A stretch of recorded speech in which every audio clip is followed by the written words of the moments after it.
I have my MSR Seagull all set up. And I also have my fire lay. I have a brace down there. I have a platform.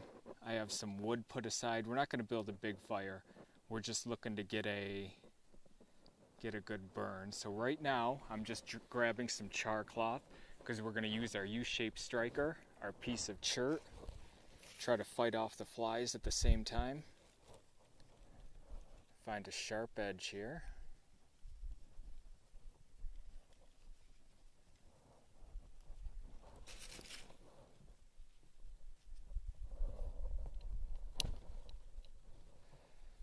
There we go.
So I have my MSR pot hanging from a tree that's kind of over the fire. So I didn't make a pot stand or anything. Once again, we're just looking for some boiling water here.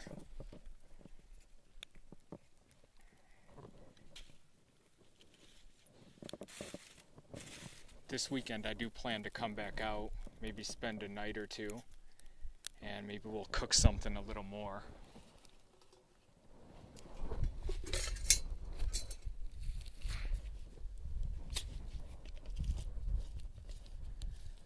But it looks like for today, it's taco rice. I'd say that's about 2 cups.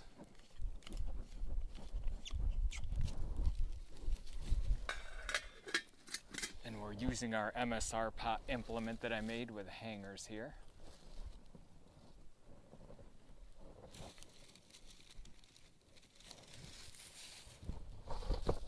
Then I have some paracord wrapped around our tree.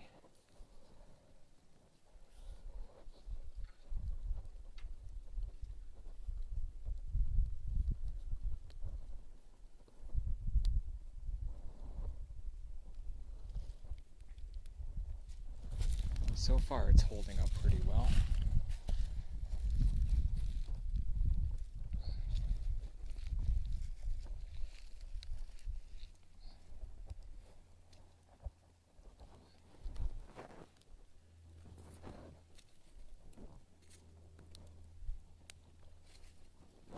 So we'll get a boil and then we'll add our taco rice here.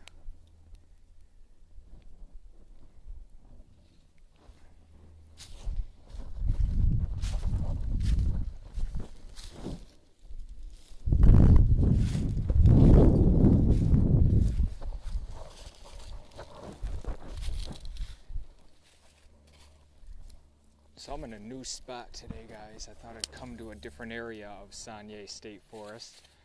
This area is away from the water, so I don't have access to the water like I do over on the other side.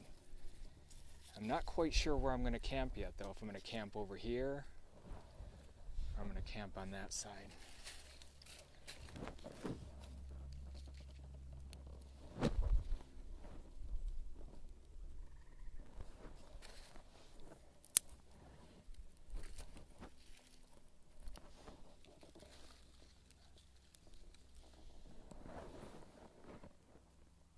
So we're going to get a boil going, guys, and we'll talk to you in a couple minutes while this cooks up for us.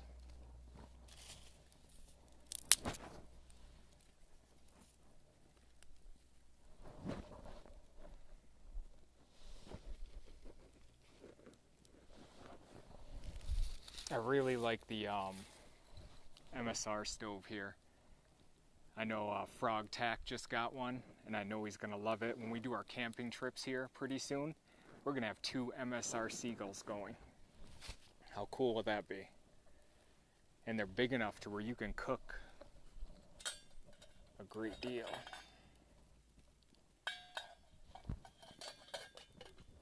And we're bubbling in there.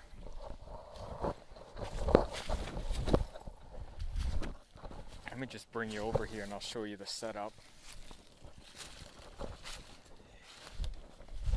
Here's that tree I was talking about. I just found a tree that was bent, probably ready to fall over pretty soon, with the end of it hanging over. I just tied some paracord to that, attached it to my stove, and hung it over the fire.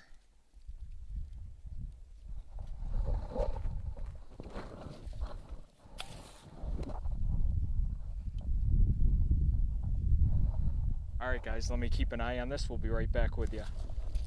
So we're working our way towards a boil here, guys.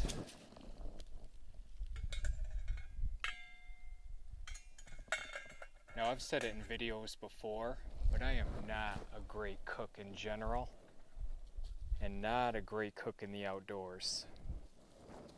But I mentioned her channel in my previous video, but if you can check out Gullrica on Gullrica, the channel is Gullrica, her name is Gullrica. She's a phenomenal cook. I mean, it's great stuff that she's cooking out in the woods. Outstanding.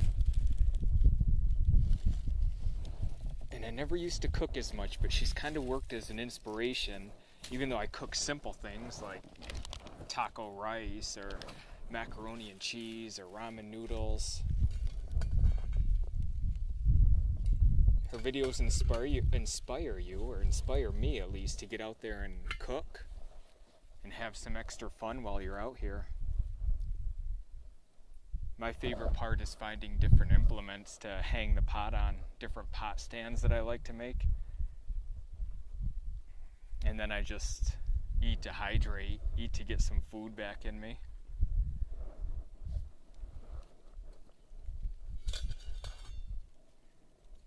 Just about to a boil. I had to lower my pot down right onto the fire to get it going a little bit.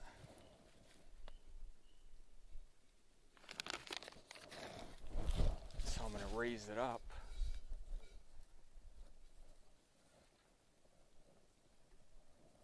And we're going to add the rice.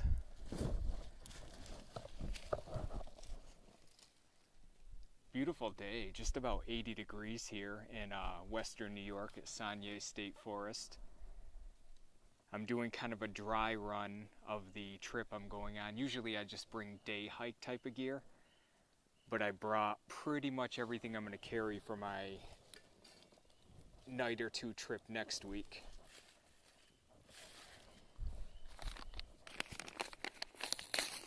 Just to get everything set up.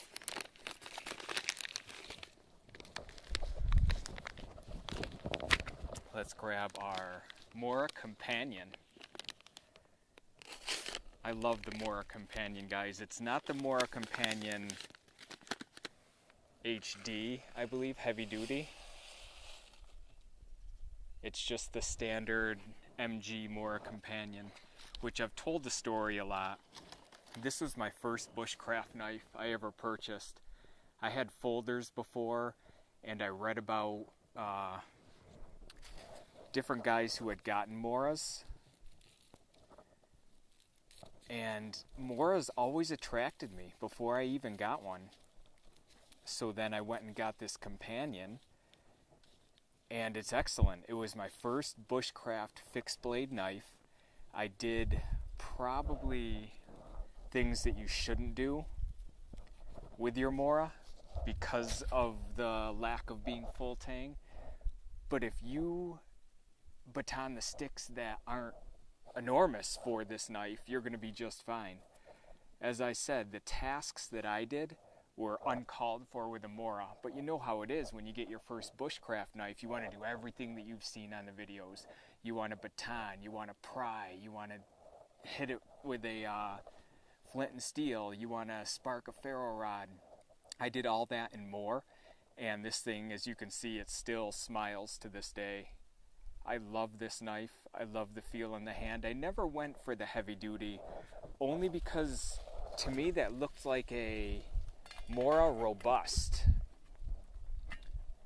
just in military green, MG color, like this companion here.